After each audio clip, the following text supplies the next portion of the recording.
नमस्कार. गुंजन रेसिपी मराठीमध्ये तुमचे खूप खूप स्वागत आहे.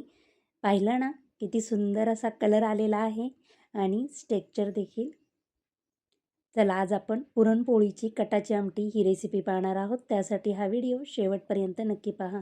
मी इथं चण्याची डाळ शिजवून घेतलेली आहे. डाळ शिजल्यानंतर आपण ही चाळणीत काढून घेऊया आणि डाळीचं पाणी म्हणजेच आमटीचा कट आपण इथं काढून घेतलेला आहे.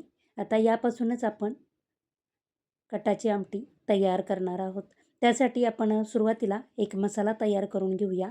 त्यासाठी इथे मी 2 मध्यम आकाराचे कांदे कट करून घेतलेले आहेत. 10 ते 12 लसूण पाकळ्या, 1 ते 1.5 इंच आलं, शिजवलेली डाळ आपण 1 ते 1.5 चमचा काढून घेतलेली आहे. 7 ते 8 कढीपत्त्याची पाने आणि पाव वाटी सुक्या खोबऱ्याचे तुकडे घेतलेले आहेत. त्याचबरोबर भरपूर सारी कोथिंबीर. गॅसवर एक पॅन गरम करायला ठेवायचा. त्याच्यामध्ये आपण कांदा टाकून घेऊया. एक 2 ते 3 मिनटं आपण हा कांदा परतून घेणार आहोत. कांदा परतल्यामुळे कांद्यातलं मॉइश्चरायझर थोडं कमी होईल. त्यानंतर आपण याच्यामध्ये 1 चमचा तेल टाकून तेलावर हा कांदा आपण 5 मिनटं परतून घेणार आहोत.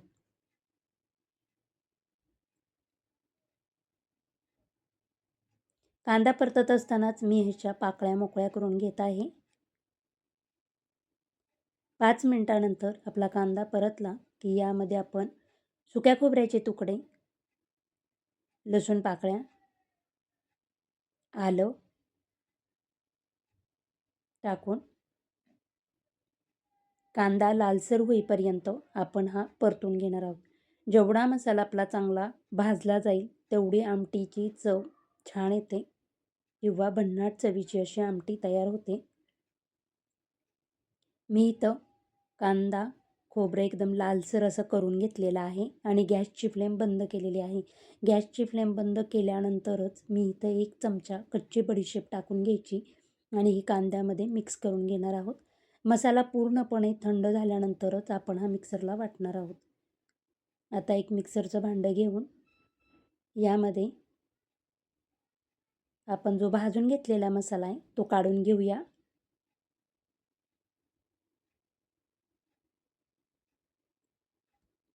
कढीपत्ता, शिजवलेली डाळ, भरपूर सारी कोथिंबीर आणि मसाला एकदम बारीक व्हावा त्यासाठी इथं आपण पाववाटी पाणी टाकून घेणार आहोत आणि मिक्सरचं झाकण लावून एकदम बारीक असा हा मसाला आपण वाटून घ्यायचा आहे. तुम्ही पाहू शकता आपलं वाटण तयार झालेलं आहे. आता आपण तोच पॅन ठेवलेला आहे, त्यातच आपण आमटी करणार आहोत. ह्याच्यामध्ये मी 3 ते 4 पळी तेल टाकून घेणार आहे. तेल आपलं गरम झालं की अर्धा चमचा जिरे, अर्धा चमचा मोहरी टाकून आपण जिरे मोहरी छान अशी तडतडली पाहिजे. खमंग अशी आपण ही फोडणी तयार करणार आहोत. मी इथं 5 ते 6 लसूण पाकळ्या ठेचून घेतलेल्या आहेत. त्या आपण तेलात टाकून त्याबरोबरच कढीपत्त्याची काही पाने टाकून घेणार आहोत आणि हा लसूण एखाद मिनिट आपण तेलावर परतून घेऊया. लसूण खरपूस झाला की यामध्ये आपण तयार केलेलं वाटण टाकून घेणार आहोत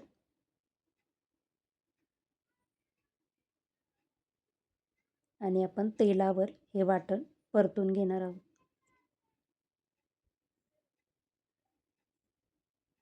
मसाले आपण तेलावर परतत असताना आपण यामध्ये काही मसाले टाकून घेऊया.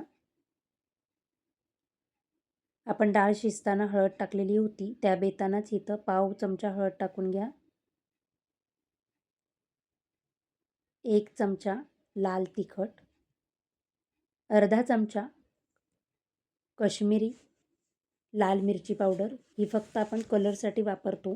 कटाच्या आमटीत जास्त मसाले नसतात, उलट डाळीच्या कटाला छान अशी चव असते. आता तेल सुटेपर्यंत आपण हे मसाले परतून घ्यायचे आहेत.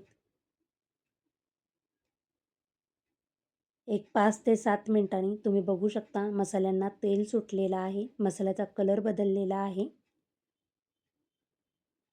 आता आपण यामध्ये जो डाळीचा कट काढून घेतलेला आहे तो टाकून घेणार आहोत आणि मसाल्यांमध्ये आपण हा मिक्स करून घेऊया. तुम्हाला आमटी किती घट्ट किंवा पातळ पाहिजे त्यानुसार तुम्ही इथं पाणी टाकू शकता, पण पाणी गरमच टाकावे. मी इथं मिक्सरच्या भांड्यात थोडं पाणी टाकून आमटीमध्ये टाकून घेतलेलं आहे.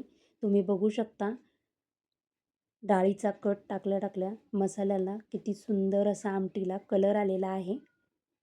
यामध्ये चवीनुसार मीठ टाकून आपण हे मिक्स करून घेऊया. आता गॅसची फ्लेम एकदम लो करायची आणि या आमटीला आपण उकळी काढून घेणार आहोत. गॅसची फ्लेम लो करून हळूहळू मसाले डाळीच्या कटामध्ये उतरले गेले की आमटीला चव देखील भन्नाट येते.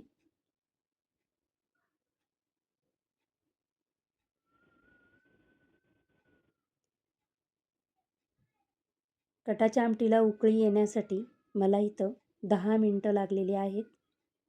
गॅसची फ्लेम एकदम लो ठेवून मी ह्याला उकळी काढलेली आहे. आता आपण हे सर्व मिक्स करून घेऊया आणि पुन्हा 10 मिनटं मी लो गॅस फ्लेमवरच ही आमटी अशीच उकळून घेणार आहे. मध्ये आधी हलवायचं म्हणजे मसाले खाली लागत नाहीत.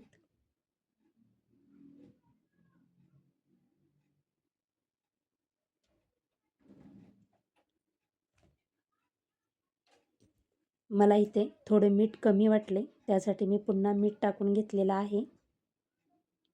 मस्त अशी दणकून उकळी आली.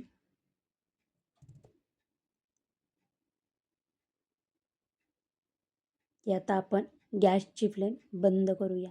तुम्हाला जर माझे व्हिडिओ आवडत असतील तर प्लीज लाईक, शेअर, सबस्क्राईब करा. तुम्ही पाहू शकता आपली पुरणपोळीतील कटाची आमटी तयार झालेली आहे. खूप सुंदर असा कलर, चवीला देखील भन्नाट अशी झालेली आहे.